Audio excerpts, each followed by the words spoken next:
তো গাইস আপনারা দেখতেছেন ৮ নং ঝুনাগাছ চাপানির ৯ নং ওয়ার্ড আমাদের কেল্লাপাড়ার এদিকে কেউ ভয়াবহ অবস্থা। এখানের মানুষ 3 বেলা না খেয়ে আছে, তারা ঠিক মতো পাকসাপ করতে পারতেছে না। এই যে মানুষের বাসা দিয়ে নদীর স্রোত যাইতেছে। তো আমি এলাকার ভাইদের কিছু বলি, ভাই আপনি কিছু বলেন তো এলাকার নিয়ে, ভাই কি চলতেছে? ৮ নং ঝুনাগাছ চাপানি ইউনিয়ন পরিষদের ৯ নং ওয়ার্ডের কেল্লাপাড়া, এখানে নদীর পানি অনেক বৃদ্ধি পেয়েছে। বৃদ্ধি করার কারণে এই কেল্লাপাড়া সব ডুবে গেছে।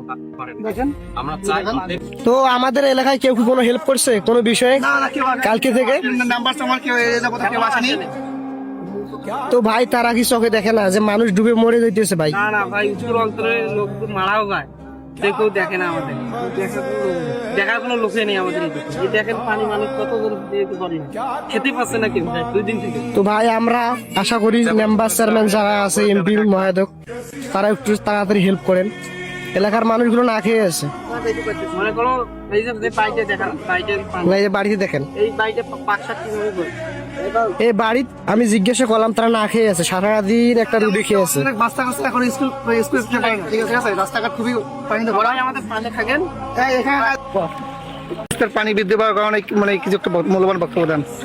আমাদের তিস্তায় পানি যে সরবরাহ হয়েছে তাতে আমাদের পরিকল্পনা দরকার, সিস্টেম পরিকল্পনা। এটা আমাদের জনগণ আমাদের জমি জায়গা সব শেষ হয়ে যাচ্ছে, ভাঙি যাচ্ছে, বাড়িঘর সব ভাঙিয়ে নিয়ে এসেছি।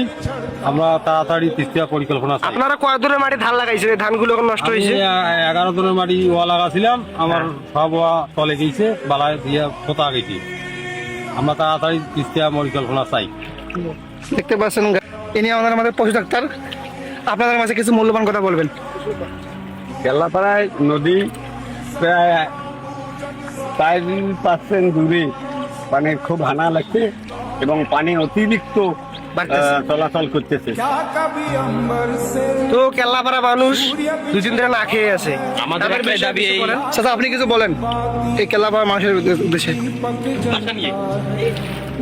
আপনাকে ঠিক মতো খাওয়া দাওয়া করতে পারতেছেন না, খাওয়া দাওয়া করতে পারতেছেন? ভিড়ে এমন সমস্যা হয়ে গেছে, আমাদের বাড়ির পাশে এক মাথা পানি হয়ে গেছে।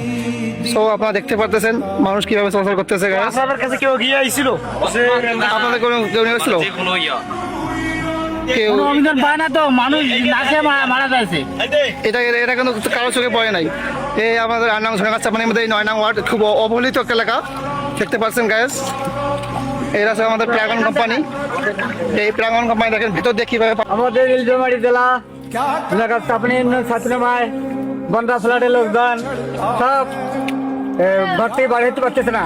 এরকম অবস্থা রাখা 3 দিন থেকে আসলো পানি, 3 দিন থেকে পানি বাড়ি ঘরে পানি, শুধু ভ্রান্ত পানি আছে, নৌকা চলাচলা করতে পারতেছে না। এরকম অবস্থা তিস্তা মহাপরিকল্পনা নিয়ে আপনার কি কথা আছে? বাস্তবন আমরা এটা শিগগিরই চাই। হ্যাঁ, ধন্যবাদ।